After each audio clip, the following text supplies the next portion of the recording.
여러분 안녕하십니까? 이명박 전 대통령은 쉽게 잠들기 어려운 밤을 앞두고 있습니다. 내일 오전 9시 30분 검찰청 포토라인 앞에 서게 됩니다. 검찰 수사를 받는 5번째 전직 대통령이란 불명예를 안게 되는데요. 오늘 이 전 대통령의 서울 논현동 자택도 하루 종일 분주했습니다. 네, 논현동에 취재기자 나가 있습니다. 김남준 기자, 현장 상황 전해주시죠. 네, 이명박 전 대통령 자택 주변은 경찰 경비 인력이 곳곳에 배치돼 내일 소환을 준비하는 모습인데요. 자택 바로 앞은 오늘 오전부터 이 전 대통령의 구속을 촉구하는 시민단체의 피켓 시위가 이어지고 있습니다. 이 전 대통령은 오늘 하루 자택에서만 머물며 모습을 드러내지 않았는데요. 때문에 변호인단이 직접 자택에 드나들면서 검찰 수사를 대비한 전략을 논의한 것으로 전해졌습니다. 주로 검찰의 질문에 대비한 예상 답변 등 법리적 공방을 준비하고 있는 것으로 알려졌습니다. 한편 김효재 전 정무수석과 이동관 전 홍보수석 등 이 전 대통령 참모진들도 오늘 오전 삼성동 사무실을 드나들면서 대책회의를 가졌습니다. 경찰과 대통령 경호처도 이 전 대통령 소환에 대비해 자택 주변에 철제 펜스를 설치하는 등 분주한 모습이었는데요. 내일 서울중앙지검으로 이동할 동선 등에 대해서는 이미 검찰과 협의가 끝난 것으로 확인됐습니다. 이 전 대통령은 내일 오전 9시 15분쯤 자택을 출발해 강남대로를 경유해 서울중앙지검으로 향할 것으로 알려졌습니다. 지금까지 이명박 전 대통령 자택 앞에서 전해드렸습니다. 네, 이명박 전 대통령은 몇 개월째 이어지는 검찰의 수사는 정치 보복이라고 말해왔습니다. 10명이 넘는 측근이 구속된 지금도 같은 생각이라고 참모들은 전했습니다. 이어서 김유빈 기자입니다. 이명박 전 대통령은 내일 검찰 포토라인에서 대국민 메시지를 발표합니다. 이 전 대통령 측은 검찰의 수사가 정치 보복이라는 입장은 여전하다며 혐의들에 대해 전면 부인한다고 밝혔습니다. 이에 따라 이 전 대통령도 검찰의 수사에 대한 불만을 드러낼 것으로 예상됩니다. 국민들께 한 말씀 하고 들어가실 겁니다. 성실히 조사받겠다는 말 말고 다른 입장 표명 준비하고 계시죠? 저는 좀 기다려보시죠. 내일 자택에서 검찰청사까지는 매경규 전 행정안전부 장관이 수행하고 검찰 조사에는 강훈, 피영현, 김병철 등 3명의 변호사가 함께합니다. 이 전 대통령 측은 변호사를 추가 선임하는 데 대한 재정적 어려움을 토로했습니다. 이 대통령께서는 전 재산을 사회 환원하셨습니다. 변호인단은 매우 큰 돈이 들어가는데 그에 약간의 어려움이 있습니다. 하지만 오후에 변호사 선임계를 추가로 제출하면서 변호인단은 총 4명으로 꾸려졌습니다. 채널A 뉴스 김유빈입니다. 이명박 전 대통령의 아들 시영 씨는 검찰의 다스 실소유주 수사의 핵심 인물인데요. 시영 씨는 다스 입사 후 전무까지 초고속으로 승진했는데 이 전 대통령의 소환을 앞두고 평사원으로 직위를 낮춘 사실이 확인됐습니다. 윤준호 기자입니다. 이명박 전 대통령의 아들 시영 씨는 2010년 다스에 입사해 과장과 실장을 거쳐 4년 만에 전무로 승진했습니다. 하지만 어제 갑자기 다스 감사법무실 소속 평사원으로 발령받은 것으로 확인됐습니다.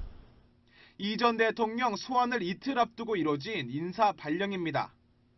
다스 내부 조직도에서도 시영 씨의 이름이 빠졌습니다. 기획본부 전무로서 기획실과 인사노무실 등을 총괄하던 시영 씨의 이름이 빠지고 해당 부서들이 모두 강경호 다스 사장 직속으로 바뀐 겁니다.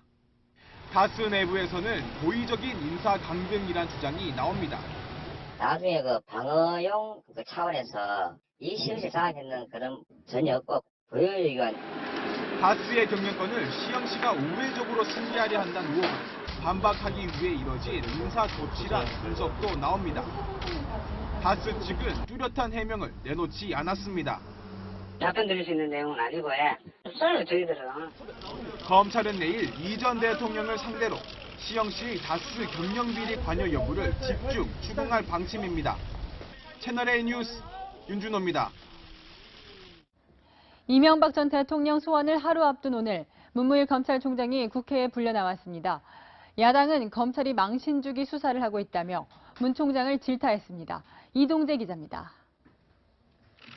검찰수장으로선 14년 만에 국회에 출석한 문무일 검찰총장에게 자유한국당은 이명박 전 대통령에 대한 수사의 공정성을 따져 물었습니다. 피의 사실 공포 문제도 지금 문제가 떠오르고 있는데요. 망신주기식 수사, 또 수사 정보를 유출을 해가지고 막무가내식 피의 사실 공포가 검찰이 인사권을 쥔 청와대의 뜻대로 수사를 한다는 주장도 나왔습니다. 가장 중요한 것은 검찰의 인사권을 권력으로 독립시키는 거. 인사권은 대통령의 고유 권한이기 때문에 검찰 편파 수사 공방으로 한때 파행을 빚기까지 했습니다.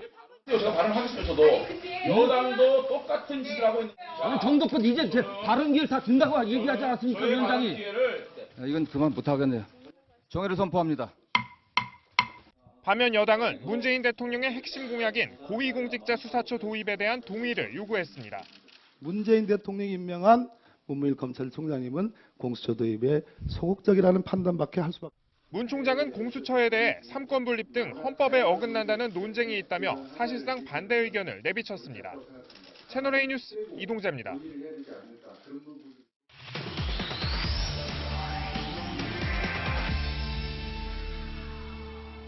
네, 하루 앞으로 다가온 이명박 전 대통령의 검찰 소환 조사 이야기.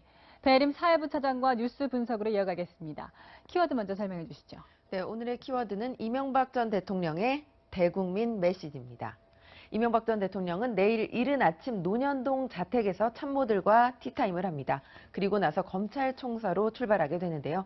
취재 결과 지금 이 시각까지 이 참모들과 조율한 대국민 메시지는 총 8문장입니다. 어떤 내용이 담겼는지 그 의미는 또 무엇인지 분석하겠습니다. 네, 8문장이다. 어떤 내용이 담길지 조금 취재가 된 것이 있습니까? 네, 8문장의 대국민 메시지는 지난 1월 정치 보복이라는 성명의 내용과 일맥상통하는 것으로 전해졌습니다. 하지만 노무현 전 대통령 수사에 대한 보복 등의 강도 높은 표현은 들어가지 않았습니다. 어조는 아주 담담하지만 검찰 수사를 완곡하게 비판하는 내용이 담긴 겁니다. 네, 상세하게 취재가 된 것 같은데 네. 구체적인 표현도 좀 알 수 있습니까? 네, 우선 대국민 메시지는 포토라인에 서게 된 데 대한 국민께 송구스러운 마음을 표현하는 것으로부터 시작이 됩니다. 하지만 곧바로 다스 등 제기된 의혹은 사실이 아니라는 내용을 아주 단호한 어조로 밝힐 것으로 전해졌습니다. 이어서 검찰의 무리한 수사를 비판한 뒤에 이 수사 내용이 사실처럼 보도된 데 대한 우려를 표명하겠다 이런 입장입니다. 그리고 오해가 있다면 충분히 소명하겠다면서 결백 입증에 자신감을 드러낼 계획입니다. 그리고 나서 성실히 조사를 받겠다라고 말한 뒤 당당하게 검찰청 조사실로 향하겠다 이런 입장입니다. 네, 이런 메시지를 이 전 대통령과 참모들이 조율해서 만들었다고 하는데 네. 어떤 메시지를 전달할지 의견을 조율하는 과정에서 이견은 없었습니까? 네, 이견이 있었다고 합니다. 한 핵심 참모에 따르면 일부 참모들은 더 강한 어조로 검찰을 비판해야 한다. 그리고 순한 양처럼 보여서는 결코 안 된다라는 의견을 제시했는데요. 이명박 전 대통령은 법치주의를 무시하는 것도 곤란한 것 아니냐면서 톤을 좀 낮춘 것으로 전해졌습니다. 네, 낮춘 거라고 보기에는 예전 전직 대통령들하고 비교했을 때는 그래도 강한 편 아닙니까? 네, 피해자 신분으로 검찰 조사를 받은 전직 대통령들의 포토라인 발언 직접 들어보시겠습니다. 더 이상의 진상규명을 위한 것이라기보다는 다분히 현 정국의 정치적 필요에 따른 것이라고 봐. 면목 없는 일이 있습니다. 자, 다음에 하시오. 국민 여러분께 송구스럽게 생각합니다. 성실하게 조사에 임하겠습니다. 네, 검찰의 불만을 표시하는 전두환 전 대통령 그리고 말을 아낀 노무현 전 대통령 모습 보셨고요. 그리고 감정을 최대한 자제한 박근혜 전 대통령의 대국민 메시지 차례대로 보셨는데요. 여기에 비하면 이명박 전 대통령의 메시지에는 한마디로 당당하게 조사받겠다는 의미가 많이 담겨 있다고 볼 수 있겠습니다. 네, 내일 검찰이 여러 가지 수사 기법을 쓸 것 같은데 이명박 전 대통령의 예전 측근들과 대질 조사를 할 가능성도 있습니까? 네, 대질신문이라는 건 이 두 사람의 말이 엇갈릴 때 하게 됩니다. 내일은 진술이 가장 많이 엇갈리는 측근 두 사람과의 대질 조사 가능성이 있습니다. 먼저 바로 40년 집사로 불리는 김백준 전 총무기획관이고요. 그리고 재산관리인인 이병모 청계재단 사무국장입니다. 이 전 대통령과 가장 가까웠던 두 사람이 이 조사실에서 마주 앉게 될 수 있다는 얘기입니다. 이 전 대통령 조사 과정은 이 박근혜 전 대통령 때와는 달리 모두 영상 녹화되게 됩니다. 네, 여기까지 듣겠습니다. 사회부 배혜림 차장이었습니다. 안희정 전 충남지사는 경기도 내 한 컨테이너 건물에서 오늘로 나흘째 두문불출하고 있습니다. 하지만 상황은 그를 더욱 옥죄고 있습니다. 압수수색도 시작됐고 나도 성폭력 피해자다 이렇게 주장하는 두 번째 여성이 지금 고소장을 쓰고 있습니다. 이서연 기자가 보도합니다.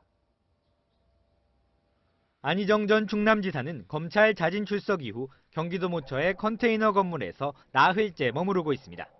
건물 밖으로 모습을 드러내지 않고 두문불출하고 있습니다. 안 전 지사는 이곳에서 검찰의 소환 통보를 기다리고 있습니다. 그건 몰라요. 확정적이진 않아요. 아직까지 얘기가 없다는 것은 오늘은 아니란 거 아닙니까? 하지만 안 전 지사 소환까지는 다소 시일이 걸릴 전망입니다. 검찰은 오늘 오후 충남도청에 검사와 수사관들을 보내 안 전 지사의 집무실과 관사를 압수수색했습니다. 압수물 분석 시간을 고려하면 당장 안 전 지사를 소환하기엔 어려워 보입니다. 안 전 지사에게 성폭행을 당했다고 주장하고 있는 또 다른 여성의 고소장 접수 시점도 변수입니다.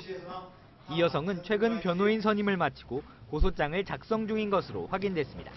검찰 관계자는 가급적 두 번째 고소인 조사까지 마친 뒤에 안 전 지사를 소환하는 방안을 고려하고 있다고 밝혔습니다.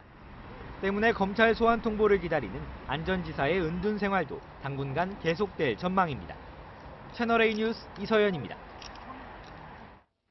하지만 이뿐만이 아닙니다. 나도 당했다는 세 번째 여성의 존재가 오늘 처음 등장했습니다. 박지혜 기자가 보도합니다. 지금까지 안희정 전 충남지사에게 성폭력을 당했다고 밝힌 여성은 수행비서 김지은 씨와 또 다른 여성 A 씨였습니다. 그런데 이 두 사람 외에 안 전 지사에게 성폭행당한 또 다른 여성이 있다는 주장이 제기됐습니다. 오늘 안희정 전 지사 성폭력 사건 대책위원회 측이 이 여성에게 제보를 받았다며 언론에 공개한 겁니다. 이 피해가 더 있다, 다른 피해가 있다고 알고 있다라는 것이고요. 하지만 대책위원회 측은 이 여성이 누군지 또 성폭행이 언제 어디서 발생한 건지 등은 밝히지 않았습니다. 이 여성이 인터넷 공간에서의 신상 털기 등 2차 가해를 우려하고 있다는 게 이유였습니다. 실제로 수행비서 김지은 씨도 폭로 이후 자신과 가족에 대한 각종 허위 사실 유포로 고통받고 있다며 호소하기도 했습니다. 안 전 지사 성폭력 사건 대책위원회 측은 성폭행 피해를 제보한 제3의 여성이 안 전 지사를 고소하는 방안을 고민하고 있다고 밝혔습니다. 채널A 뉴스 박지혜입니다. 네, 사귀는 여성에게 공천을 주었다는 의혹을 받고 있는 박수현 충남지사 예비후보가 이번에는 폭로했던 당사자를 회유했다는 주장이 나왔습니다. 하지만 박 후보는 오히려 아니다, 내가 함정에 빠졌다고 반박했습니다. 김태영 기자입니다.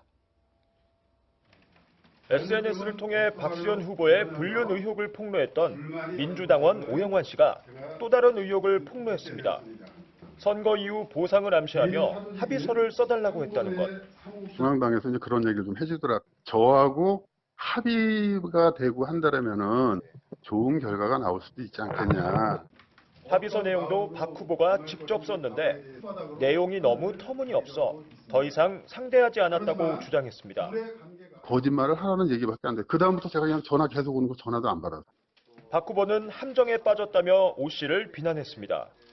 전화를 걸어온 쪽도 오 씨였으며 어떻게 도와주면 되겠냐며 먼저 물었다는 것. 이에 따라 화해하는 내용의 글을 써서 검토를 요청했더니 언론에 터뜨렸다고 주장했습니다. 섭섭하다고 계속 저한테 어떤 사인을 보내는데 제가 그 자기 손을 따뜻하게, 자기 말을 따뜻하게 잘 관심을 기울여주지 않았다. 선거 활동을 재개한 박 후보는 자신의 거취가 선입견 없이 합리적인 이유로 결정된다면 당 결정에 따르겠다고 밝혔습니다. 자진 사퇴 문제를 놓고 당과 박 후보가 대립하는 상황에서 민주당 후보자 검증위원회는 박 후보의 검증을 국민배심원단에 맡기자고 제안했습니다. 채널A 뉴스 김태형입니다. 문재인 대통령이 지난해 미국 뉴욕을 방문했을 때 청와대 경호처가 성희롱 사건에 연루됐었죠. 여성가족부가 경호처에 재발 방지책을 요구했는데 제출한 답변만 보면 의지가 있는 건지 없는 건지 알 수가 없습니다. 안건우 기자입니다. 청와대 경호처는 성희롱 사건에 대해 사과하면서 철저한 재발 방지 조치를 약속했습니다. 그 성 문제와 관련해서는 성희롱 고충위원회를 구성을 해서 적극적인 예방 활동이 될 수 있도록 조치하고 있습니다. 여성가족부는 지난달 경호처에 성희롱 재발 방지 대책을 5장 분량으로 상세히 적어 제출할 것을 요청했습니다. 하지만 경호처는 제출 시한을 넘겨 한 장이 조금 넘는 분량의 답변서를 여성가족부에 보냈습니다. 성희롱 방지 조치 연간 추진 계획은 아예 빠뜨렸고 교육 실시와 고충 상담원 현황, 고충 심의위원회 구성 등 대부분 항목에서 여성가족부 요구에 못 미쳤습니다. 여성가족부 관계자는 경호처의 답변이 상당히 부실하다면서 재발 방지 대책을 다시 요구하는 방안을 검토 중이라고 밝혔습니다. 미투 운동이 정치권을 강타했지만 청와대 상황인식은 아직도 안일하다고 볼 수밖에 없습니다. 청와대 경호처는 여성가족부로부터 특별한 지적을 받지 않았다고 해명했습니다. 여성 비하 논란에 휩싸인 탁현민 청와대 행정관의 해임을 건의했다 물러선 여성가족부가 이번에 제대로 역할을 할지 주목됩니다. 채널A 뉴스 안건우입니다. 이런 지적을 의식한 걸까요? 청와대가 내부 단속에 나섰습니다. 조국 민정수석을 앞세워 청와대 내 성희롱을 완전히 없애겠다는 겁니다. 강지혜 기자입니다. 문 대통령은 최근 공개석상에서 미투 운동을 자주 언급하며 성폭력 근절을 강조하고 있습니다. 미투를 외친 여성들의 용기는 인간의 존엄성과 평등을 바로 세워달라는 간절한 호소입니다. 이에 맞춰 청와대는 성범죄 종합 대책 방안을 마련했습니다. 우선 관련 기구를 신설합니다. 청와대 관계자는 성희롱 심의위원회를 신설해 청와대 내부 성폭력에 대응하겠다고 말했습니다. 위원장은 조국 민정수석이 맡을 예정입니다. 상설 전담기구를 설치해 피해자 보호와 가해자 처벌을 보다 신속하게 하겠다는 겁니다. 지금까지는 사안별로 징계위원회를 구성해 대응해왔습니다. 이와 함께 직원들이 수시로 성범죄를 신고할 수 있도록 고충 상담 창구도 새로 만듭니다. 성폭력 예방 교육의 질을 높이기 위해 외부 전문가도 초빙할 계획입니다. 채널A 뉴스 강지혜입니다. 미투 운동이 확산되면서 직장 내 성희롱 교육에 대한 관심도 높아지고 있는데요. 그런데 내용이 워낙 부실한 데다 온라인으로 진행되는 경우도 많아 형식에 그친다는 지적이 나옵니다. 김민지 기자입니다. 근무 시간에 온라인으로 진행되는 성희롱 교육. 다들 업무에 집중하다 보니까 제대로 못 듣는 경우도 있고 다 똑같은 질문이고 이러면 안 된다, 저러면 안 된다. 큰 효과는 이런 거 같진 않아요. 강사에 대한 기준이 없고 교육 내용도 부실합니다. 우선 행위자에게 거부 의사를 명확하게 표현합니다. 법에 명시된 성희롱을 예방하는 교육은 사건이 발생할 경우에 사건 진행 처리 절차, 이런 절차들을 꼭 교육하게 돼 있는 거예요. 관리 감독도 제대로 이루어지지 않고 있습니다. 정부가 관리해야 할 사업장은 29만여 곳. 하지만 최근 4년간 실제 감독이 이루어진 곳은 1%도 채 되지 않습니다. 직장 내 성희롱 신고 건수는 매년 꾸준히 오르면서 지난해 700건이 넘었는데요. 하지만 직장 내 성희롱 예방 교육 현황은 제대로 파악조차 안 됩니다. 성희롱이 뭔지 이 문화적으로 인식적으로 알게 해야 되는데 피해자가 기분 나쁘면 성희롱이다. 이렇게 알고 있잖아요. 10명 이상 고용한 사업장이 1년에 한 차례 이상 성희롱 예방 교육을 하지 않으면 500만 원 이하의 과태료가 부과됩니다. 채널A 뉴스 김민지입니다.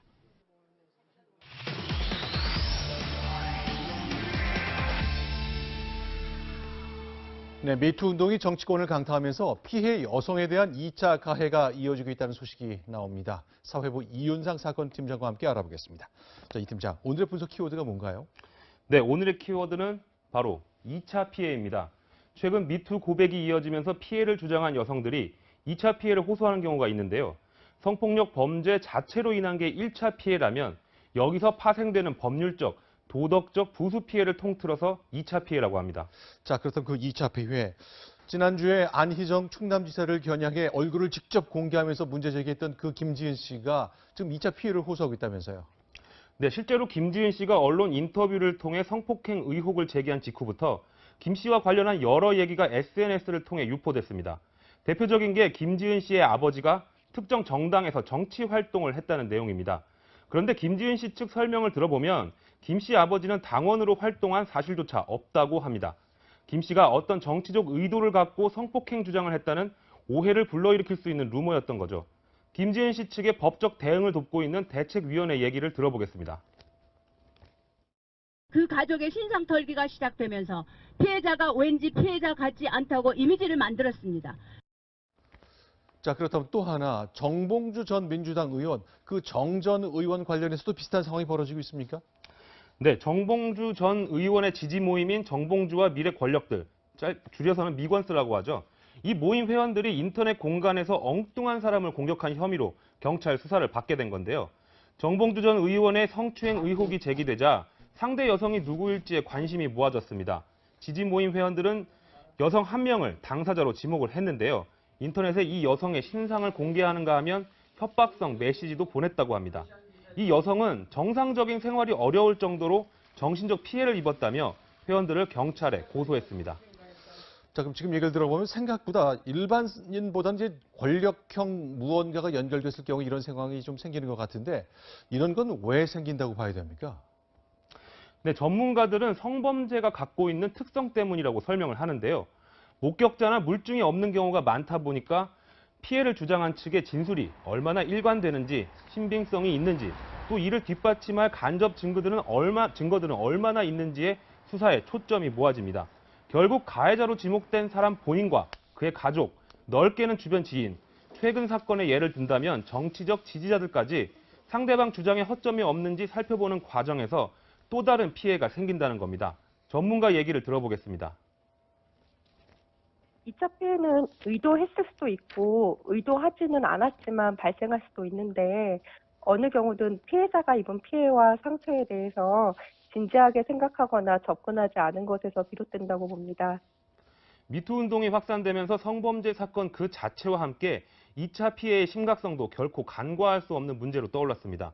이와 관련해 법무부의 자문기구인 성희롱 성범죄대책위원회는 최근 박상기 법무부 장관에게 2차 피해 방지 대책을 마련하라고 권고하는 상황에 이르기도 했습니다. 네, 여기까지 듣겠습니다. 이윤상 사건 팀장이었습니다. 고맙습니다. 이제 외교안보 소식 보겠습니다. 과연 트럼프와 김정은이 만난다는 것이, 그래서 비핵화를 합의해 낸다는 것이 가능한 것인가를 두고 워싱턴에서 논란이 거셉니다. 백악관은 만약 북한이 그 약속만 지킨다면 꼭 정상회담을 성사시키겠다고 강조했습니다. 박용 특파원입니다. 백악관은 북미 정상회담에 대한 회의론과 무산 가능성을 일축했습니다. Look, we fully expect that it will. The offer was made and we've accepted. 그러면서 북미 정상회담 성사를 위해 북한이 약속한 세 가지 조건의 이행을 촉구했습니다. Push this message through the South Koreans. To us, we have accepted their invitation on the three promises that they made, and we're going to move forward in this process. 또 북한의 공식 반응을 원한다며 사실상 실무 접촉을 제안했습니다. It's very early stages. We've not heard anything directly back from North Korea, although we expect to hear something directly from them. 북한의 입을 통해 비핵화 의지를 확인하고 개최 장소와 안건 등을 논의하고 싶다는 뜻으로 해석됩니다. 아프리카를 순방 중인 틸러슨 장관은 일정을 하루 앞당겨 귀국하기로 했는데 미국 외교가에선 대북 특사와 같은 모종의 역할을 준비하는 게 아니냐는 관측이 나옵니다. 뉴욕에서 채널A 뉴스 박용입니다. 네, 북한 김정은에 대한 기대치가 낮은 것으로 치자면 일본의 아베 총리 절대 빠지지 않습니다. 그가 오늘 서훈 국정원장을 만났는데 문재인 대통령의 대화 노력을 아주 높게 평가했습니다. 그래서 그런 걸까요? 과거와 달리 의자 높이를 갖고 차별하지는 않았습니다. 도쿄에서 장원재 특파원입니다. 아베 총리와 같은 눈높이 의자에 마주 앉은 서훈 국정원장. 과거 강경화 외교장관에겐 색깔도 다르고 낮은 의자를 내놔 논란을 낳았던 때와 대조적입니다. 서 원장이 문재인 대통령의 메시지를 전하자 평창 올림픽을 계기로 시작된 한반도 평화의 목적이 좋은 흐름으로 이어지기 위해서는 한일 간의 협력이 무엇보다 무엇보다 중요하다는 아베 총리는 문재인 대통령의 리더십에 경의를 표한다며 최근의 대화 훈풍을 긍정적으로 평가했습니다. 企画化を前提に話し合いをするということを日本は評価しております。企画化に向けて北朝鮮が具体的な行動を取ることによってその言葉を実践することが極めて重要だと考えています。 여전히 대북 압박과 일본인 납북자 문제 해결을 강조하고 있지만 한반도 대화 기류에서 마냥 소외될 수 없다는 뜻으로도 읽힙니다. 아베 총리는 최근 모리토모 학원 스캔들과 관련해 정부 문서가 조작된 것으로 나타나면서 대국민 사과까지 한 상황. 여기에 한국 주도로 대북 논의가 급진전되면서 일본만 소외되면 그의 정치적 입지가 더 좁아질 수밖에 없기 때문입니다. 이번 주엔 고노 외상이 다음 달엔 아베 총리가 미국을 방문해 대북 정책을 협의합니다. 학원 스캔들이 재점화되면서 정치적 위기에 몰린 아베 총리로선 외교 안보 면에서라도 점수를 따야 하는 상황입니다. 도쿄에서 채널A 뉴스 장원재입니다.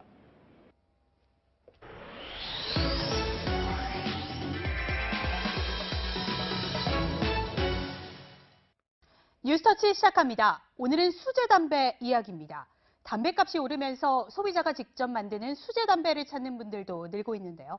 검찰은 최근 명품 담배라고 허위 광고를 하며 불법 수제 담배를 판매한 업체를 무더기 적발했습니다. 압수한 담배를 볼까요? 시중에서 파는 일반 담배처럼 담배값부터 포장까지 완제품처럼 보이지만 모두 불법 제품입니다. 수제 담배는 소매점에서 이렇게 담뱃잎을 팔거나 또 개인이 담배를 만드는 것은 괜찮지만 만든 담배를 남에게 판매했다가는 처벌 대상입니다. 검찰은 수제 담배를 만들어 판 업체 대표 2명을 구속하고 17명을 불구속 기소했는데요. 수제 담배를 만들어 판 피의자가 구속된 건 이번이 처음입니다. 이들이 1년간 점포 500곳에서 판매한 수제 담배는 9천만 갑에 이를 것으로 추정되는데요. 업체들은 이렇게 간판은 담뱃잎을 파는 것처럼 달아놓고 실제로는 점포에 들인 장비를 이용해 이런 수제 담배를 대량으로 만들어 팔아왔습니다. 품질 문제도 심각했습니다. 유해 화학물질이 없다, 명품 담배라고 광고했지만 적발한 담배를 검사했더니 유해 성분이 일반 담배의 최대 100배 가까이 검출이 됐습니다. 보통 담배는 판매 가격의 74%를 세금이 차지하는데요. 이 불법 수제 담배는 일반 담배의 절반 가격도 안 되면서 한 푼의 세금도 내지 않았기 때문에 큰 수익을 낼 수 있었습니다. 단속 사각지대에 놓인 전국의 불법 수제 업체 담배에 대한 단속이 시급하다는 지적이 나옵니다. 뉴스터치 두 번째 이야기는 개장수 손에 넘어갈 뻔한 유기견 이야기입니다. 도로에 세워진 이 차량 한 대입니다. 자세히 보시죠. 이 철장 안에 이 흰색 개가 담겨 있는데 이 밧줄로 꽁꽁 묶여 있는 모습입니다. 무슨 일이 있었던 건지 영상을 한번 보시죠. 동물병원에서 나오는 남성, 개를 끌고 나와 차량에 싣습니다. 이 동물병원은 시의 위탁을 받은 동물보호센터를 두고 유기견을 보호하는 곳인데요. 동물병원 관계자가 보호 중이던 유기견 7마리를 개농장으로 넘기려다 적발이 된 겁니다. 주인을 찾는 공고가 기간이 남아있는데도 유기견도 있었는데요. 병원 관계자는 개농장을 운영하는 사람이 키운다고 해서 준 것이라고 해명했지만 관할 지자체는 해당 병원의 동물보호센터를 폐쇄 조치했습니다. 뉴스터치였습니다. 문화계와 정치권의 미투 폭로 때문에 우리가 잊고 지냈지만 문재인 대통령은 예고했던 대로 정부가 만들어서 국회에 넘길 개헌안을 오늘 보고받았습니다. 제일 눈에 띄는 것은 대통령 임기였습니다. 5년 단임제를 4년 연임으로 바꾸겠다는 겁니다. 최재원 기자입니다. 문재인 대통령 개헌안의 핵심은 대통령 4년 연임입니다. 8년 동안 집권할 수 있다면 정책 단절 없이 연속성 있게 책임 정치를 할 수 있다는 겁니다. 또 문 대통령은 4년 연임제가 자신에게는 적용되지 않을 것이라고 선을 그었습니다. 그러면서 6월 지방선거 때 개헌 국민투표도 반드시 함께 진행돼야 한다고 강조했습니다. 이번에 개헌안이 통과되면 2022년부턴 계속 대통령 선거와 지방선거가 함께 치러져 국명 낭비를 줄일 수 있다는 설명입니다. 청와대는 늦어도 21일까지는 대통령 개헌안을 발의할 계획입니다. 국회 개헌안을 마냥 기다릴 수 없다는 겁니다. 시간이 충분히 주어졌는데도 불구하고 아무런 진척이 없습니다. 책임 있는 정치적 태도가 아니라고 생각합니다. 6월 13일 지방선거일에 개헌 투표를 붙이려면 60일의 국회 심의기간과 18일의 투표 공고 절차가 필요합니다. 국회 합의안이 나오더라도 개헌안 공고 20일, 투표 공고 18일을 고려하면 4월 28일이 마지노선입니다. 청와대는 대통령 개헌안 발의 이후라도 국회가 합의안을 마련한다면 발의를 철회하겠다는 입장입니다. 채널A 뉴스 최재원입니다. 네, 지금 보신 것처럼 대통령이 직접 나서서 국회를 향해 개헌 압박에 나섰습니다. 하지만 정작 국회가 적극적이지 않습니다. 그동안 야당 가운데 청와대 뜻에 가장 가깝다는 평가를 받았던 정의당마저 반대했습니다. 이어서 김기정 기자입니다. 대통령 개헌안 발의 움직임에 자유한국당은 국회를 무시한 포갑이라고 반발했습니다. 문재인 대통령께서 이 관제 개헌안을 준비하고 또 발의하는 것은 대한민국 헌정사에 큰 역사적 오점을 남기는 일이 될 것입니다. 또 대통령 개헌안은 제왕적 대통령제 견제가 빠진 빈 껍데기에 불과하다고 목소리를 높였습니다. 대통령 개헌안이 국회를 통과하려면 제적의원 3분의 2가 찬성해야 하는데 한국당 의원만 반대해도 부결될 수밖에 없습니다. 바른미래당과 민주평화당 역시 개헌은 국회가 주도해야 한다며 제동을 걸었고 정의당마저 개헌 실패가 불러올 후폭풍을 우려하며 반대하고 있습니다. 대통령 개헌안이 발의된다면 그대로 국회를 쪼개버리고 말 것입니다. 6월 지방선거 때 개헌이 모든 이슈를 집어삼킬 것이란 우려도 작용한 겁니다. 민주당은 국회가 발목을 잡아선 안 된다며 합의를 독려하고 있지만 오늘 여야 3당 원내대표 회동도 결국 이견만 확인한 채 빈손으로 끝났습니다. 채널A 뉴스 김기정입니다. 금융감독당국이 하나은행 채용 비리를 조사하는데 인력과 기간을 무제한으로 투입하겠다고 밝혔습니다. 채용 비리를 철저하게 규명한다는 건데 한 번 더 들여다보면 하나금융지주에 대한 전쟁을 선포한 것이나 다름없습니다. 김현지 기자입니다. 최종구 금융위원장이 최응식 금융감독원장의 사퇴를 불러온 하나은행 채용비리 의혹을 샅샅이 밝히겠다고 말했습니다. 2003년도를 중심으로 해서 하나은행 채용 과정 전반에 대해서 철저하게 사실이 확인되도록 하겠습니다.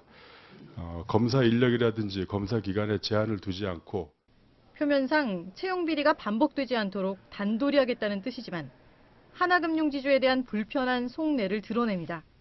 하나은행 내부가 아니면 확인하기 어려운 것들입니다.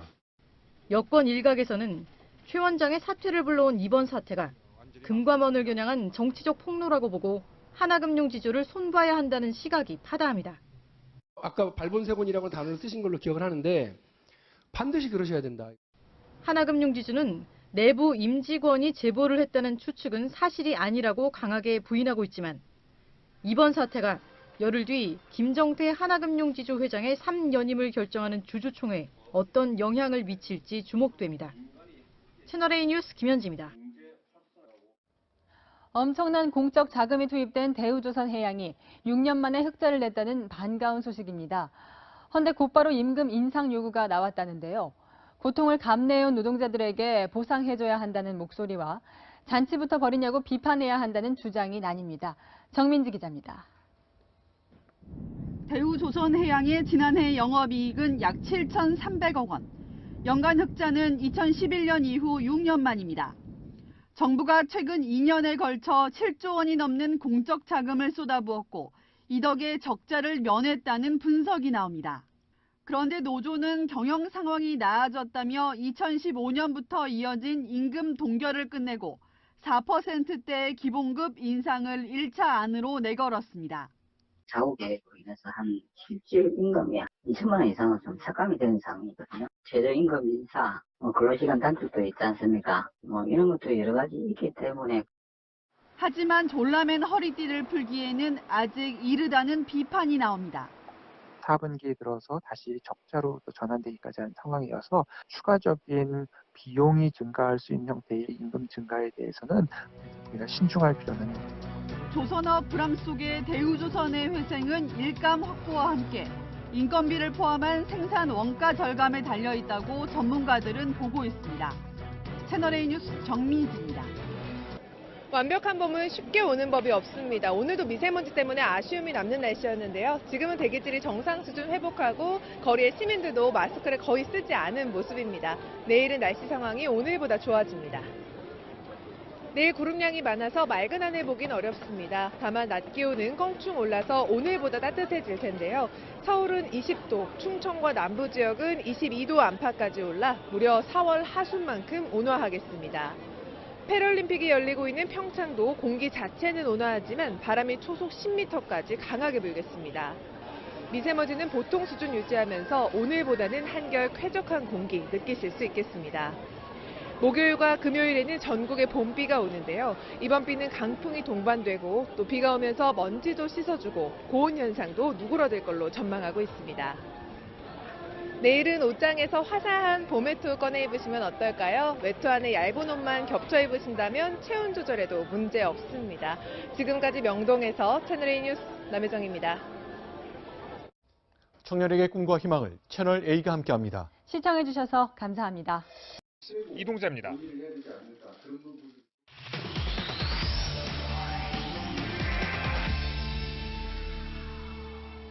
네, 하루 앞으로 다가온 이명박 전 대통령의 검찰 소환 조사 이야기. 배림 사회부 차장과 뉴스 분석으로 이어가겠습니다.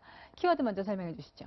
네, 오늘의 키워드는 이명박 전 대통령의 대국민 메시지입니다. 이명박 전 대통령은 내일 이른 아침 논현동 자택에서 참모들과 티타임을 합니다. 그리고 나서 검찰총사로 출발하게 되는데요. 취재 결과 지금 이 시각까지 이 참모들과 조율한 대국민 메시지는 총 8문장입니다. 어떤 내용이 담겼는지 그 의미는 또 무엇인지 분석하겠습니다. 네, 8문장이다. 어떤 내용이 담길지 조금 취재가 된 것이 있습니까? 네, 8문장의 대국민 메시지는 지난 1월 정치 보복이라는 성명의 내용과 일맥상통하는 것으로 전해졌습니다. 하지만 노무현 전 대통령 수사에 대한 보복 등의 강도 높은 표현은 들어가지 않았습니다.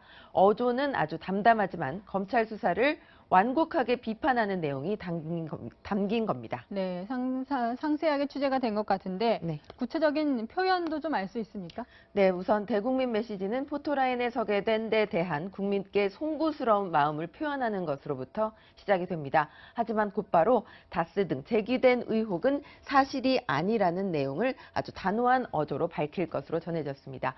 이어서 검찰의 무리한 수사를 비판한 뒤에 이 수사 내용이 사실처럼 보도된 데 대한 우려를 표명하겠다 이런 입장입니다. 그리고 오해가 있다면 충분히 소명하겠다면서 결백 입증에 자신감을 드러낼 계획입니다. 그리고 나서 성실히 조사를 받겠다라고 말한 뒤 당당하게 검찰청 조사실로 향하겠다 이런 입장입니다. 네, 이런 메시지를 이 전 대통령과 참모들이 조율해서 만들었다고 하는데 네. 어떤 메시지를 전달할지 의견을 조율하는 과정에서 이견은 없었습니까? 네, 이견이 있었다고 합니다. 한 핵심 참모에 따르면 일부 참모들은 더 강한 어조로 검찰을 비판해야 한다.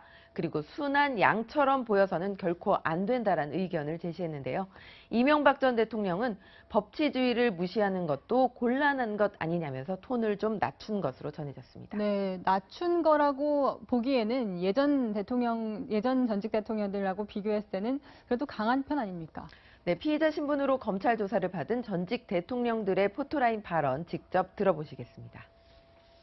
더 이상의 진상규명을 위한 것이라기보다는 다분히 현 정국의 정치적 필요에 따른 것이라고 봐. 면목 없는 일이 있습니다. 자, 다음에 하시오. 국민 여러분께 송구스럽게 생각합니다. 성실하게 조사에 임하겠습니다. 네, 검찰의 불만을 표시하는 전두환 전 대통령 그리고 말을 아낀 노무현 전 대통령 모습 보셨고요. 그리고 감정을 최대한 자제한 박근혜 전 대통령의 대국민 메시지 차례대로 보셨는데요. 여기에 비하면 이명박 전 대통령의 메시지에는 한마디로 당당하게 조사받겠다는 의미가 많이 담겨 있다고 볼 수 있겠습니다. 네, 내일 검찰이 여러 가지 수사 기법을 쓸 것 같은데 이명박 전 대통령의 예전 측근들과 대질 조사를 할 가능성도 있습니까? 네, 대질신문이라는 건 이 두 사람의 말이 엇갈릴 때 하게 됩니다. 내일은 진술이 가장 많이 엇갈리는 측근 두 사람과의 대질 조사 가능성이 있습니다. 먼저 바로 40년 집사로 불리는 김백준 전 총무기획관이고요. 그리고 재산관리인인 이병모 청계재단 사무국장입니다. 이 전 대통령과 가장 가까웠던 두 사람이 이 조사실에서 마주 앉게 될 수 있다는 얘기입니다. 이 전 대통령 조사 과정은 이 박근혜 전 대통령 때와는 달리 모두 영상 녹화되게 됩니다. 네, 여기까지 듣겠습니다. 사회부 배혜림 차장이었습니다. 안희정 전 충남지사는 경기도 내 한 컨테이너 건물에서 오늘로 나흘째 두문불출하고 있습니다. 하지만 상황은 그를 더욱 옥죄고 있습니다. 압수수색도 시작됐고 나도 성폭력 피해자다 이렇게 주장하는 두 번째 여성이 지금 고소장을 쓰고 있습니다. 이서연 기자가 보도합니다. 안희정 전 충남지사는 검찰 자진 출석 이후 경기도 모처의 컨테이너 건물에서 나흘째 머무르고 있습니다. 건물 밖으로 모습을 드러내지 않고 두문불출하고 있습니다. 안 전 지사는 이곳에서 검찰의 소환 통보를 기다리고 있습니다. 그건 몰라요. 확정적이진 않아요. 아직까지 얘기가 없다는 것은 오늘은 아니란 거 아닙니까? 하지만 안 전 지사 소환까지는 다소 시일이 걸릴 전망입니다. 검찰은 오늘 오후 충남도청에 검사와 수사관들을 보내 안 전 지사의 집무실과 관사를 압수수색했습니다. 압수물 분석 시간을 고려하면 당장 안 전 지사를 소환하기엔 어려워 보입니다. 안 전 지사에게 성폭행을 당했다고 주장하고 있는 또 다른 여성의 고소장 접수 시점도 변수입니다. 이 여성은 최근 변호인 선임을 마치고 고소장을 작성 중인 것으로 확인됐습니다. 검찰 관계자는 가급적 두 번째 고소인 조사까지 마친 뒤에 안 전 지사를 소환하는 방안을 고려하고 있다고 밝혔습니다. 때문에 검찰 소환 통보를 기다리는 안 전 지사의 은둔 생활도 당분간 계속될 전망입니다. 채널A 뉴스 이서연입니다. 하지만 이뿐만이 아닙니다. 나도 당했다는 세 번째 여성의 존재가 오늘 처음 등장했습니다. 박지혜 기자가 보도합니다. 지금까지 안희정 전 충남지사에게 성폭력을 당했다고 밝힌 여성은 수행비서 김지은 씨와 또 다른 여성 A 씨였습니다. 그런데 이 두 사람 외에 안 전 지사에게 성폭행당한 또 다른 여성이 있다는 주장이 뉴스 박용입니다. 네, 북한 김정은에 대한 기대치가 낮은 것으로 치자면 일본의 아베 총리 절대 빠지지 않습니다. 그가 오늘 서훈 국정원장을 만났는데 문재인 대통령의 대화 노력을 아주 높게 평가했습니다. 그래서 그런 걸까요? 과거와 달리 의자 높이를 갖고 차별하지는 않았습니다. 도쿄에서 장원재 특파원입니다. 아베 총리와 같은 눈높이 의자에 마주 앉은 서훈 국정원장. 과거 강경화 외교장관에겐 색깔도 다르고 낮은 의자를 내놔 논란을 낳았던 때와 대조적입니다. 서 원장이 문재인 대통령의 메시지를 전하자 평창 올림픽을 계기로 시작된 한반도 평화의 목적이 좋은 흐름으로 이어지기 위해서는 한일 간의 협력이 무엇보다 중요하다는 아베 총리는 문재인 대통령의 리더십에 경의를 표한다며 최근의 대화 훈풍을 긍정적으로 평가했습니다. 非核化を前提に話し合いをし、このことを日本は評価しております。非核化に向けて北朝鮮が具体的な行動を取ることによって、その言葉を実践することが極めて重要だと考えています。 여전히 대북 압박과 일본인 납북자 문제 해결을 강조하고 있지만 한반도 대화 기류에서 마냥 소외될 수 없다는 뜻으로도 읽힙니다.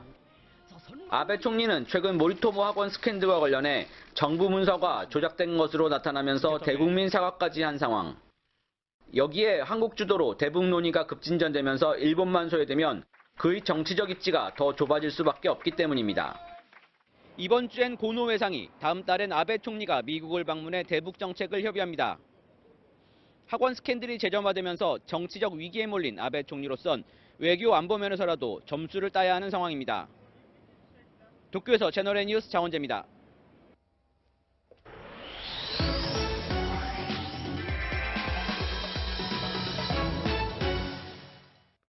뉴스터치 시작합니다. 오늘은 수제 담배 이야기입니다.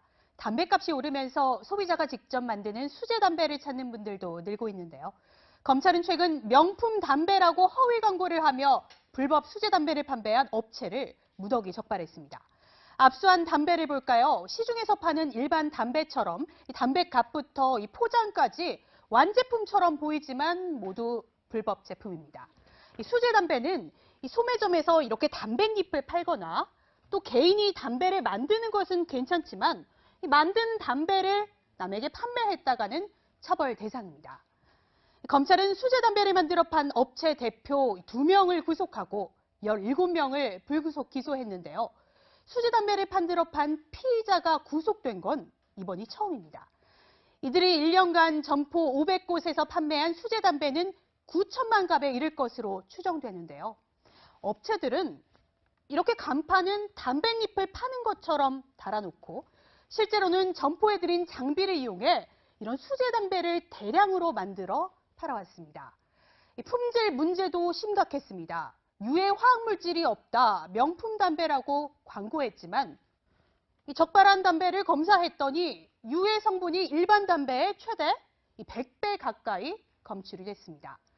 보통 담배는 판매 가격의 74%를 세금이 차지하는데요. 이 불법 수제 담배는 일반 담배의 절반 가격도 안 되면서 한 푼의 세금도 내지 않았기 때문에 큰 수익을 낼 수 있었습니다. 단속 사각지대에 놓인 전국의 불법 수제 업체 담배에 대한 단속이 시급하다는 지적이 나옵니다. 뉴스터치 두 번째 이야기는 개장수 손에 넘어갈 뻔한 유기견 이야기입니다. 도로에 세워진 이 차량 한 대입니다. 자세히 보시죠. 이 철장 안에 이 흰색 개가 담겨 있는데 이 밧줄로 꽁꽁 묶여 있는 모습입니다. 무슨 일이 있었던 건지 영상을 한번 보시죠. 동물병원에서 나오는 남성, 개를 끌고 나와 차량에 싣습니다. 이 동물병원은 시의 위탁을 받은 동물보호센터를 두고 유기견을 보호하는 곳인데요. 동물병원 관계자가 보호 중이던 유기견 7마리를 개농장으로 넘기려다 적발이 된 겁니다. 주인을 찾는 공고가 기간이 남아있는데도 유기견도 있었는데요. 병원 관계자는 개농장을 운영하는 사람이 키운다고 해서 준 것이라고 해명했지만 관할 지자체는 해당 병원의 동물보호센터를 폐쇄 조치했습니다. 뉴스터치였습니다. 문화계와 정치권의 미투 폭로 때문에 우리가 잊고 지냈지만 문재인 대통령은 예고했던 대로 정부가 만들어서 국회에 넘길 개헌안을 오늘 보고받았습니다. 제일 눈에 띄는 것은 대통령 임기였습니다. 5년 단임제를 4년 연임으로 바꾸겠다는 겁니다. 최재원 기자입니다. 문재인 대통령 개헌안의 핵심은 대통령 4년 연임입니다.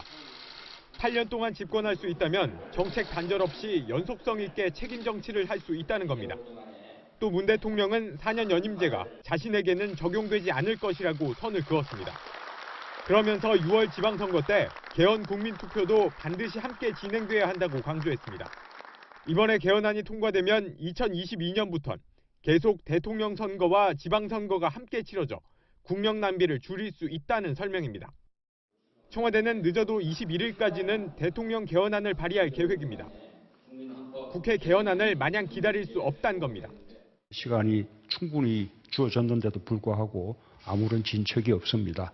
책임 있는 정치 내용도 부실합니다. 우선 행위자에게 거부 의사를 명확하게 표현합니다. 법에 명시된 성희롱을 예방하는 교육은 사건이 발생할 경우에 사건 진행 처리 절차, 이런 절차들을 꼭 교육하게 돼 있는 거예요. 관리 감독도 제대로 이루어지지 않고 있습니다. 정부가 관리해야 할 사업장은 29만여 곳. 하지만 최근 4년간 실제 감독이 이루어진 곳은 1%도 채 되지 않습니다. 직장 내 성희롱 신고 건수는 매년 꾸준히 오르면서 지난해 700건이 넘었는데요. 하지만 직장 내 성희롱 예방 교육 현황은 제대로 파악조차 안 됩니다. 성희롱이 뭔지 이 문화적으로 인식적으로 알게 해야 되는데 피해자가 기분 나쁘면 성희롱이다. 이렇게 알고 있잖아요. 10명 이상 고용한 사업장이 1년에 한 차례 이상 성희롱 예방 교육을 하지 않으면 500만 원 이하의 과태료가 부과됩니다. 채널A 뉴스 김민지입니다.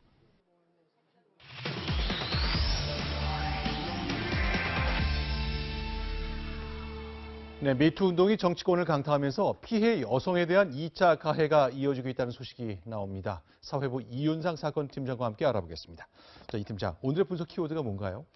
네, 오늘의 키워드는 바로 2차 피해입니다. 최근 미투 고백이 이어지면서 피해를 주장한 여성들이 2차 피해를 호소하는 경우가 있는데요.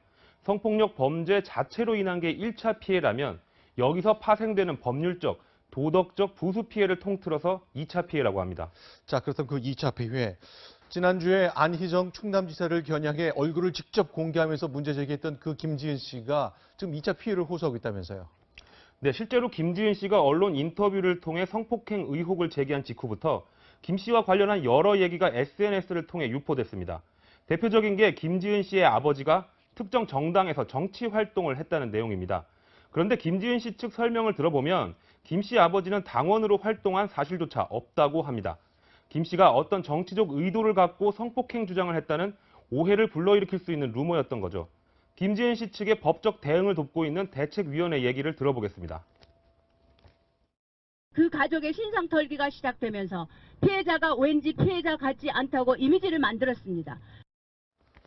자, 그렇다면 또 하나 정봉주 전 민주당 의원, 그 정 전 의원 관련해서도 비슷한 상황이 벌어지고 있습니까? 네, 정봉주 전 의원의 지지 모임인 정봉주와 미래 권력들, 줄여서는 미권스라고 하죠. 이 모임 회원들이 인터넷 공간에서 엉뚱한 사람을 공격한 혐의로 경찰 수사를 받게 된 건데요. 정봉주 전 의원의 성추행 의혹이 제기되자 상대 여성이 누구일지에 관심이 모아졌습니다. 지지 모임 회원들은 여성 한 명을 당사자로 지목을 했는데요.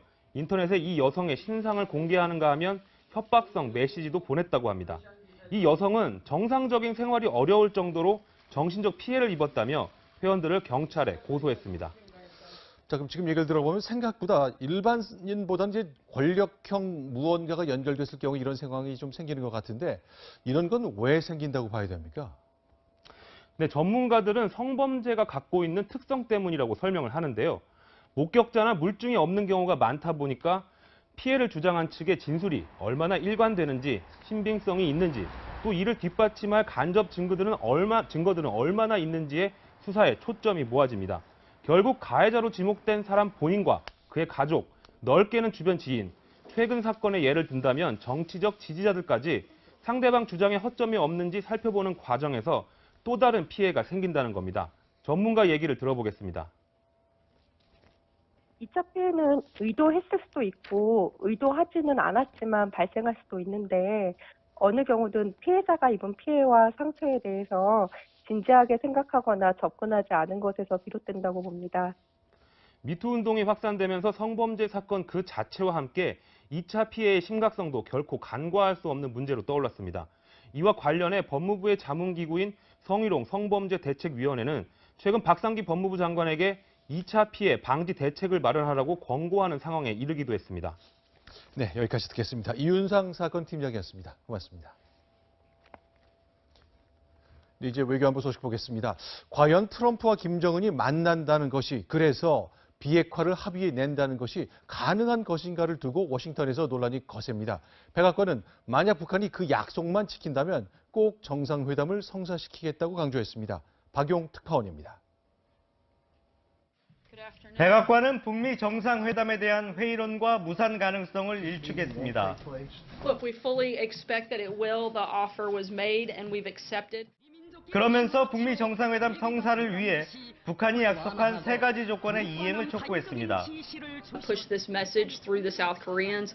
To us, we have accepted their invitation on the three promises that they made, and we're going to move forward in this process. 또 북한의 공식 반응을 원한다며 사실상 실무 접촉을 제안했습니다. It's very early stages. We've not heard anything directly back from North Korea, although we expect to hear something directly from them. 북한의 입을 통해 비핵화 의지를 확인하고 개최 장소와 안건 등을 논의하고 싶다는 뜻으로 해석됩니다. 아프리카를 순방 중인 틸러슨 장관은 일정을 하루 앞당겨 귀국하기로 했는데 미국 외교가에선 대북 특사와 같은 모종의 역할을 준비하는 게 아니냐는 관측이 나옵니다. 뉴욕에서 채널A. 여러분 안녕하십니까? 이명박 전 대통령은 쉽게 잠들기 어려운 밤을 앞두고 있습니다. 내일 오전 9시 30분 검찰청 포토라인 앞에 서게 됩니다. 검찰 수사를 받는 5번째 전직 대통령이란 불명예를 안게 되는데요. 오늘 이 전 대통령의 서울 논현동 자택도 하루 종일 분주했습니다. 네, 논현동에 취재기자 나가 있습니다. 김남준 기자, 현장 상황 전해주시죠. 네, 이명박 전 대통령 자택 주변은 경찰 경비 인력이 곳곳에 배치돼 내일 소환을 준비하는 모습인데요. 자택 바로 앞은 오늘 오전부터 이 전 대통령의 구속을 촉구하는 시민단체의 피켓 시위가 이어지고 있습니다. 이 전 대통령은 오늘 하루 자택에서만 머물며 모습을 드러내지 않았는데요. 때문에 변호인단이 직접 자택에 드나들면서 검찰 수사를 대비한 전략을 논의한 것으로 전해졌습니다. 주로 검찰의 질문에 대비한 예상 답변 등 법리적 공방을 준비하고 있는 것으로 알려졌습니다. 한편 김효재 전 정무수석과 이동관 전 홍보수석 등 이 전 대통령 참모진들도 오늘 오전 삼성동 사무실을 드나들면서 대책회의를 가졌습니다. 경찰과 대통령 경호처도 이 전 대통령 소환에 대비해 자택 주변에 철제 펜스를 설치하는 등 분주한 모습이었는데요. 내일 서울중앙지검으로 이동할 동선 등에 대해서는 이미 검찰과 협의가 끝난 것으로 확인됐습니다. 이 전 대통령은 내일 오전 9시 15분쯤 자택을 출발해 강남대로를 경유해 서울중앙지검으로 향할 것으로 알려졌습니다. 지금까지 이명박 전 대통령 자택 앞에서 전해드렸습니다. 네, 이명박 전 대통령은 몇 개월째 이어지는 검찰의 수사는 정치 보복이라고 말해왔습니다. 10명이 넘는 측근이 구속된 지금도 같은 생각이라고 참모들은 전했습니다. 이어서 김유빈 기자입니다. 이명박 전 대통령은 내일 검찰 포토라인에서 대국민 메시지를 발표합니다. 이 전 대통령 측은 검찰의 수사가 정치 보복이라는 입장은 여전하다며 혐의들에 대해 전면 부인한다고 밝혔습니다. 이에 따라 이 전 대통령도 검찰의 수사에 대한 불만을 드러낼 것으로 예상됩니다. 국민들께 한 말씀 하고 들어가실 겁니다. 성실히 조사받겠다는 말 말고 다른 입장 표명 준비하고 계시죠? 그럼 좀 기다려 보시죠. 내일 자택에서 검찰청사까지는 매경규 전 행정안전부 장관이 수행하고 검찰 조사에는 강훈, 피영현, 김병철 등 3명의 변호사가 함께합니다. 이 전 대통령 측은 변호사를 추가 선임하는 데 대한 재정적 어려움을 토로했습니다. 이 대통령께서는 전 재산을 사회 환원하셨습니다. 변호인단은 매우 큰 돈이 들어가는데 그에 약간의 어려움이 있습니다. 하지만 오후에 변호사 선임계를 추가로 제출하면서 변호인단은 총 4명으로 꾸려졌습니다. 채널A 뉴스 김유빈입니다. 이명박 전 대통령의 아들 시영 씨는 검찰의 다스 실소유주 수사의 핵심 인물인데요. 시영 씨는 다스 입사 후 전무까지 초고속으로 승진했는데 이 전 대통령의 소환을 앞두고 평사원으로 직위를 낮춘 사실이 확인됐습니다. 윤준호 기자입니다. 이명박 전 대통령의 아들 시영 씨는 2010년 다스에 입사해 과장과 실장을 거쳐 4년 만에 전무로 승진했습니다. 하지만 어제 갑자기 다스 감사법무실 소속 평사원으로 발령받은 것으로 확인됐습니다. 이 전 대통령 소환을 이틀 앞두고 이뤄진 인사 발령입니다. 다스 내부 조직도에서도 시영 씨의 이름이 빠졌습니다. 기획본부 전무로서 기획실과 인사노무실 등을 총괄하던 시영 씨의 이름이 빠지고 해당 부서들이 모두 강경호 다스 사장 직속으로 바뀐 겁니다. 다스 내부에서는 고의적인 인사 강등이란 주장이 나옵니다. 나중에 방어용 차원에서 이 시영 씨 장악했는 그런 전혀 없고 고효유관. 다스의 경영권을 시영 씨가 우회적으로 승계하려 한다는 의혹. 반박하기 위해 이뤄진 인사 조치란 분석도 나옵니다. 다스 측은 뚜렷한 해명을 내놓지 않았습니다. 답변 드릴 수 있는 내용은 아니고 없어요 저희들은. 검찰은 내일 이 전 대통령을 상대로 시영 씨의 다스 경영비리 관여 여부를 집중 추궁할 방침입니다. 채널A 뉴스 윤준호입니다. 이명박 전 대통령 소환을 하루 앞둔 오늘 문무일 검찰총장이 국회에 불려 나왔습니다. 야당은 검찰이 망신주기 수사를 하고 있다며 문 총장을 질타했습니다. 이동재 기자입니다. 검찰수장으로선 14년 만에 국회에 출석한 문무일 검찰총장에게 자유한국당은 이명박 전 대통령에 대한 수사의 공정성을 따져 물었습니다. 피의 사실 공포 문제도 지금 문제가 떠오르고 있는데요. 망신주기식 수사, 또 수사 정보를 유출을 해가지고 막무가내식 피의 사실 공포가 검찰이 인사권을 쥔 청와대의 뜻대로 수사를 한다는 주장도 나왔습니다. 가장 중요한 것은 검찰의 인사권을 권력으로 독립시키는 거. 인사권은 대통령의 고유 권한이기 때문에 검찰 편파 수사 공방으로 한때 파행을 빚기까지 했습니다. 제가 발언하겠으면서도 여당도 똑같은 짓을 하고 있는. 아니 정도껏 이제 다른 기회를 다 준다고 얘기하지 않았습니까, 위원장이? 이건 그만 못하겠네요. 정의를 선포합니다. 반면 여당은 문재인 대통령의 핵심 공약인 고위공직자 수사처 도입에 대한 동의를 요구했습니다. 문재인 대통령이 임명한 문무일 검찰총장님은 공수처 도입에 소극적이라는 판단밖에 할 수밖에. 문 총장은 공수처에 대해 삼권 분립 등 헌법에 어긋난다는 논쟁이 있다며 사실상 반대 의견을 내비쳤습니다. 채널A 뉴스 제기됐습니다. 오늘 안희정 전 지사 성폭력 사건 대책위원회 측이 이 여성에게 제보를 받았다며 언론에 공개한 겁니다. 이 피해가 더 있다, 다른 피해가 있다고 알고 있다라는 것이고요.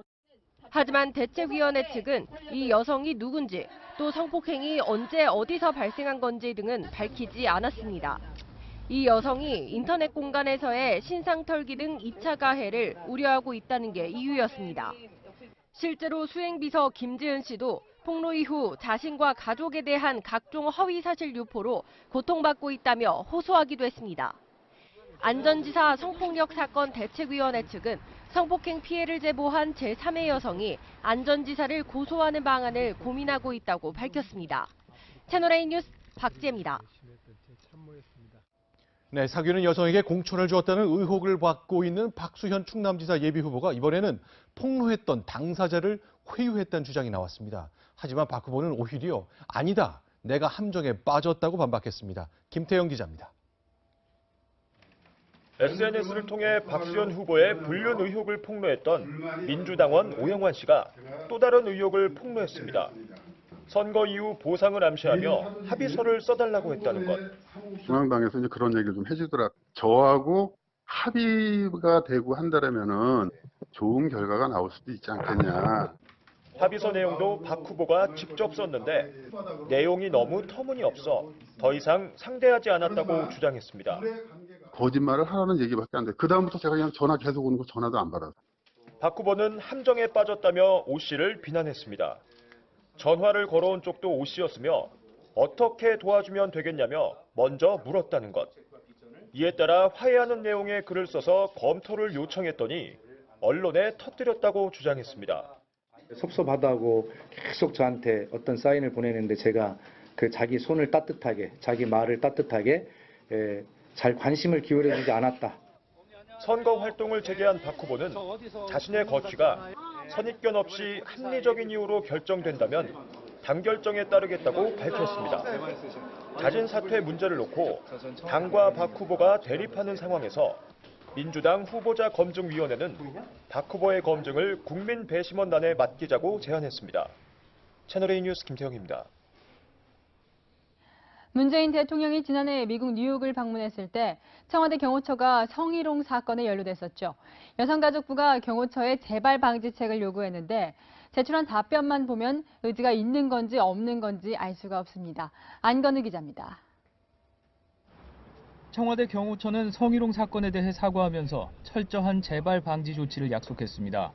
그 성문제와 관련해서는 성희롱 고충위원회를 구성을 해서 적극적인 예방 활동이 될 수 있도록 조치하고 있습니다. 여성가족부는 지난달 경호처에 성희롱 재발 방지 대책을 5장 분량으로 상세히 적어 제출할 것을 요청했습니다. 하지만 경호처는 제출 시한을 넘겨 한 장이 조금 넘는 분량의 답변서를 여성가족부에 보냈습니다. 성희롱 방지 조치 연간 추진 계획은 아예 빠뜨렸고 교육 실시와 고충 상담원 현황, 고충심의위원회 구성 등 대부분 항목에서 여성가족부 요구에 못 미쳤습니다. 여성가족부 관계자는 경호처의 답변이 상당히 부실하다면서 재발 방지 대책을 다시 요구하는 방안을 검토 중이라고 밝혔습니다. 미투 운동이 정치권을 강타했지만 청와대 상황인식은 아직도 안일하다고 볼 수밖에 없습니다. 청와대 경호처는 여성가족부로부터 특별한 지적을 받지 않았다고 해명했습니다. 여성 비하 논란에 휩싸인 탁현민 청와대 행정관의 해임을 건의했다 물러선 여성가족부가 이번에 제대로 역할을 할지 주목됩니다. 채널A 뉴스 안건우입니다. 이런 지적을 의식한 걸까요? 청와대가 내부 단속에 나섰습니다. 조국 민정수석을 앞세워 청와대 내 성희롱을 완전히 없애겠다는 겁니다. 강지혜 기자입니다. 문 대통령은 최근 공개석상에서 미투 운동을 자주 언급하며 성폭력 근절을 강조하고 있습니다. 미투를 외친 여성들의 용기는 인간의 존엄성과 평등을 바로 세워달라는 간절한 호소입니다. 이에 맞춰 청와대는 성범죄 종합 대책 방안을 마련했습니다. 우선 관련 기구를 신설합니다. 청와대 관계자는 성희롱 심의위원회를 신설해 청와대 내부 성폭력에 대응하겠다고 말했습니다. 위원장은 조국 민정수석이 맡을 예정입니다. 상설 전담기구를 설치해 피해자 보호와 가해자 처벌을 보다 신속하게 하겠다는 겁니다. 지금까지는 사안별로 징계위원회를 구성해 대응해왔습니다. 이와 함께 직원들이 수시로 성범죄를 신고할 수 있도록 고충 상담 창구도 새로 만듭니다. 성폭력 예방 교육의 질을 높이기 위해 외부 전문가도 초빙할 계획입니다. 채널A 뉴스 강지혜입니다.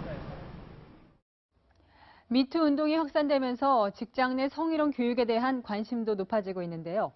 그런데 내용이 워낙 부실한 데다 온라인으로 진행되는 경우도 많아 형식에 그친다는 지적이 나옵니다. 김민지 기자입니다. 근무 시간에 온라인으로 진행되는 성희롱 교육. 다들 업무에 집중하다 보니까 제대로 못 듣는 경우도 있고. 다 똑같은 질문이고 뭐 이러면 안 된다, 저러면 안 된다. 큰 효과는 이런 거 같진 않아요. 강사에 대한 기준이 없고 교육